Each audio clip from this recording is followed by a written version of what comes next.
नमस्कार। प्रस्तुत है आज का चिंतन। व्यक्ति और समाज को सुव्यवस्थित और समुन्नत स्थिति में बनाए रखने के लिए 5 शक्तियाँ ही प्रमुख हैं।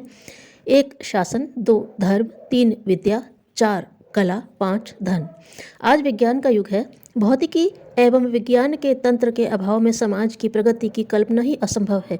इसके अतिरिक्त बहुमुखी विशिष्ट प्रतिभाएं भी समाज में क्रांति लाने में अग्रणी भूमिका निभाती हैं। अतः इन 2 शक्तियों को भी नकारा नहीं जा सकता। इस प्रकार 6 भौतिकी एवं विज्ञान तथा 7 विशिष्ट प्रतिभा को इसी क्रम में सम्मिलित किया गया है। इन्हीं के आधार पर कोई देश या समाज ऊंचा उठता है और समर्थ बनता है। व्यक्ति का स्तर उठाने में भी इन्हीं की ही गरिमा सन्निहित है। इन प्रतिभाओं का सदुपयोग जहाँ कहीं भी होगा वहाँ सुख शांति का वातावरण उत्पन्न होगा, और जहाँ कहीं उनका दुरुपयोग हो रहा होगा वहाँ पतन और विनाश की परिस्थितियाँ उत्पन्न हो रही होंगी। स्वर्ग के देवता जो भी हों, सूक्ष्म जगत में जिनका भी प्राधान्य हो, प्रत्यक्ष जगत में देवता ये प्रतिभाएं ही हैं, और उनकी कृपा एवं तत्परता का परिणाम ही आनंद और उल्लास के रूप में, संपत्ति और प्रगति के रूप में दीख पड़ता है, और उनका प्रकोप एवं रोष 10 दिशाओं में कुहराम उत्पन्न कर देता है, और सर्वत्र नरक का सर्वभक्षी दावानल धधकने लगता है। इन देवताओं के नाम हैं 1 राजनेता, 2 धर्माचार्य, 3 बुद्धिजीवी, 4 कलाकार, 5 धनवान। राजनेताओं में समस्त जनप्रतिनिधि, धर्माचार्यों में संत महंत मठाधीश साधु ब्राह्मण कथावाचक आदि, बुद्धिजीवियों में वैज्ञानिक शिक्षक साहित्यकार पत्रकार संपादक अफसर न्यायाधीश इंजीनियर डॉक्टर वकील विद्वान आदि, कलाकारों में संगीतकार गीतकार गायक वादक अभिनेता निर्देशक चित्रकार मूर्तिकार आदि, तथा धनवानों में वे सब सम्मिलित हैं जिनके पास सामान्य जीवन यापन की पूर्ति से अधिक धन है। चूँकि शक्तियों के अधिपति यही लोग हैं, इसलिए इन वर्गों के व्यक्तियों को समाज का कर्ता भर्ता हर्ता कहा जाए तो कुछ अत्युक्ति न होगी। ये जिस दिशा में चलते हैं सब उसी दिशा में चलने लगते हैं। पवन के प्रवाह के साथ पत्ते और रेत के कण उड़ते चले जाते हैं। जल का प्रवाह जिधर बहता है उसी दिशा में लहरों की गति होती है। इन सत्ताधारियों की दिशा जिधर भी चल रही होगी, साधारण जनता का समाज के क्रियाकलाप का चिंतन और कर्तव्य उसी दिशा में चलता बढ़ता देखा जाएगा। देवताओं को सम्मान मिलता है क्योंकि उनके अनुग्रह पर सुख शांति का आधार अवस्थित है। शक्ति की, शक्तिवान की पूजा का होना स्वाभाविक ही है। वैभव और विनाश शक्ति से संभव होता है, इसलिए जहाँ कहीं शक्ति स्रोत होगा वहाँ जन साधारण का मस्तक झुकाना ही पड़ेगा। आज भी इन देवताओं को हर जगह सम्मान मिलते, पूजा उपकरणों से अलंकृत होते देखते हैं। धन और यश इन वर्गों के लोगों को ही मिलता है। विभिन्न क्षेत्रों का नेतृत्व वे ही करते हैं। जनता उनका वर्चस्व भी स्वीकार करती है। समय निर्माता वस्तुतः ये ही हैं। परिस्थितियों का श्रेय इन्हें ही दिया जाना चाहिए क्योंकि निर्माण की सर्वतोमुखी जिम्मेदारी इन्हीं की है। जब जब इन विभूतियों ने अपना स्तर ऊंचा रखा है और क्रियाकलापों में अपने महान गौरव एवं उत्तरदायित्व को ठीक तरह संभाला है, वहाँ स्वर्गीय वातावरण ही पैदा हुआ है। साथ ही एक और भी बात जुड़ी हुई है कि यदि इन सत्ताधीशों ने अपनी क्षमता का दुरुपयोग किया, दुष्टता और दुर्बुद्धि का परिचय दिया, तो उसका दुष्परिणाम सारे समाज को भुगतना पड़ता है। शासन के सूत्र संचालक यदि व्यक्तिगत स्वार्थ साधन पर उतर आए, सत्ता को अपने हाथ से न जाने देने के लिए हर बुरा भला कदम उठाने को तत्पर हो जाएं, पक्षपात बरतें और अनीति का समर्थन करें, तो समझना चाहिए कि सारा शासन तंत्र ही भ्रष्ट हो जाएगा, और सत्ता तंत्र के भ्रष्ट होने पर उनके प्रभाव और दबाव में रहने वाली जनता को भी इस भ्रष्टता की कीचड़ में धंसना पड़ेगा। राजनेता जिन राज्य कर्मचारियों के माध्यम से स्वार्थ साधन करते हैं, वे उनकी दुर्बलता को समझ जाते हैं।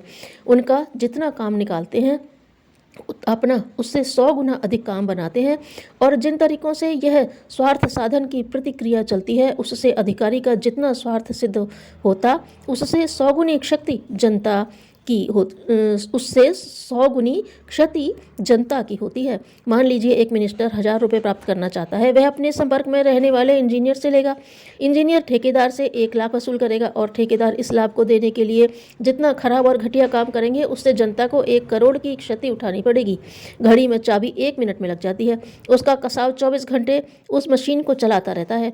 शासन के सूत्र संचालक नेताओं की नज़र जिधर भी उठती है, आंधी की तरह उड़ने वाले पत्तों की तरह परिस्थितियों का प्रवाह उधर ही दौड़ने लगता है।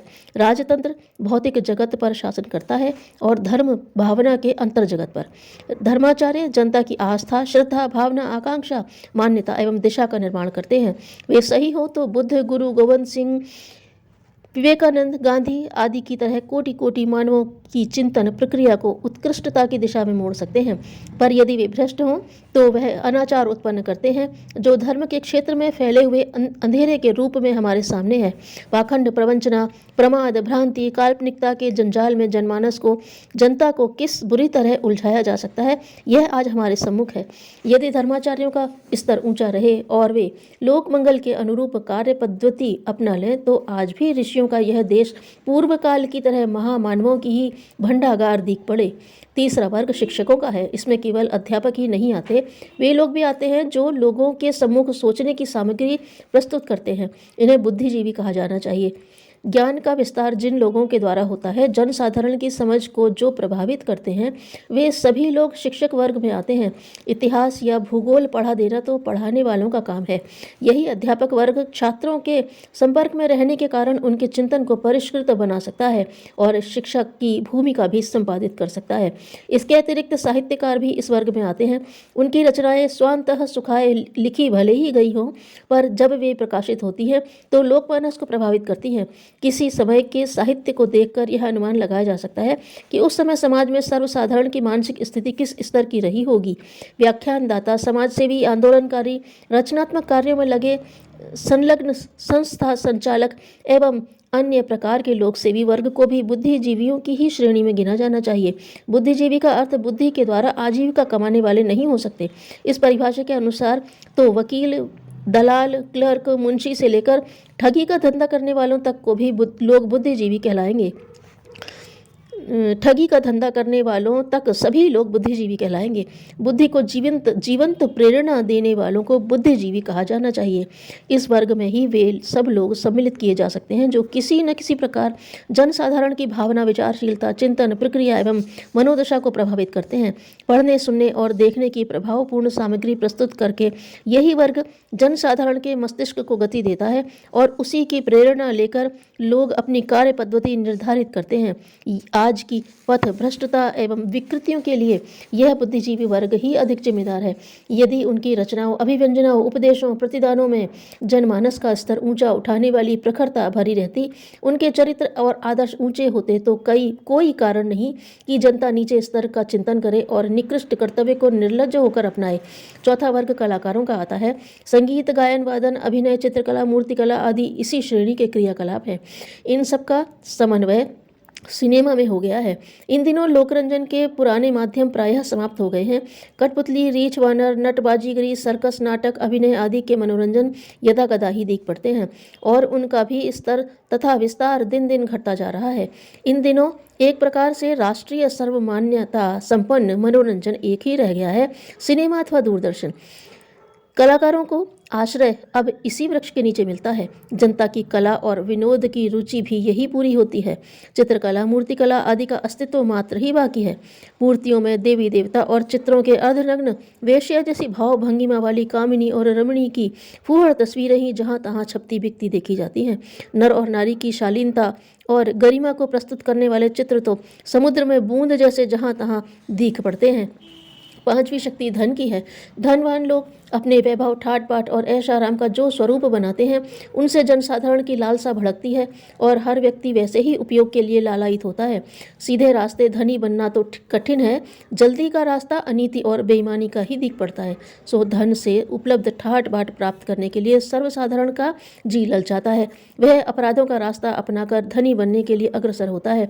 धन उपार्जन बुरा नहीं, संपत्ति बढ़ने से देश की समृद्धि बढ़ती है और लोगों को काम मिलता है, पर उसका उच्छृंखल उपयोग बुरा है। जिन्हें धन की शक्ति प्राप्त हो गई है, उनके लिए उसके सदुपयोग का एक ही मार्ग है कि समाज के पिछड़ेपन को दूर करने के लिए उसे मुक्त हस्त से देने के लिए तत्पर बने।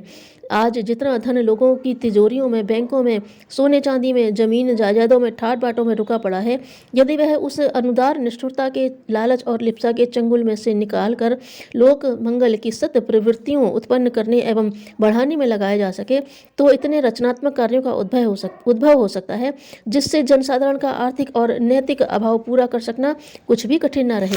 इन दिनों घायल मानवता को बल देने वाले अनेक बौद्धिक प्रेरणा प्रदान करने वाले निर्माणों की ज़रूरत है जो पतन को उत्थान में परिणत कर सकें। प्रेरणाप्रद साहित्य, प्रेरणाप्रद फिल्में एवं सीरियल, भावपूर्ण ऑडियो वीडियो कैसेट, गोरस व्यवसाय, जड़ी बूटियों का उत्पादन, फल पुष्पों की पौध और बीज बेचने वाली नर्सरी, गृह उद्योग के उपकरण आदि अनेक वस्तुएं ऐसी हैं जिनकी आज देश को भारी आवश्यकता है और उनके बिना हर्ज भी बहुत हो रहा है।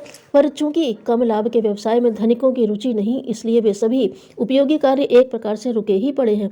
यदि धनपतियों में उदारता रही होती तो उन्होंने स्वल्प लाभ या बिना लाभ के अपनी पूंजी को सुरक्षित रहने मात्र के संतोष पर ऐसे अनेक कार्यों को संचालित किया होता जो देश के पिछड़ेपन को दूर करने में सहायक हो सकते थे।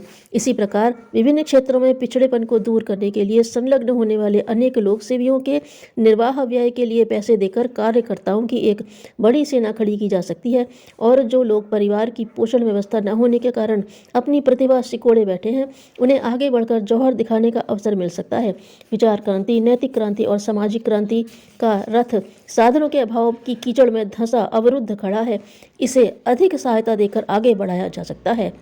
विभूतियों का दुरुपयोग पूरे समाज को विक्षिप्त व किंग कर्तव्य विमूढ़ बना देता है।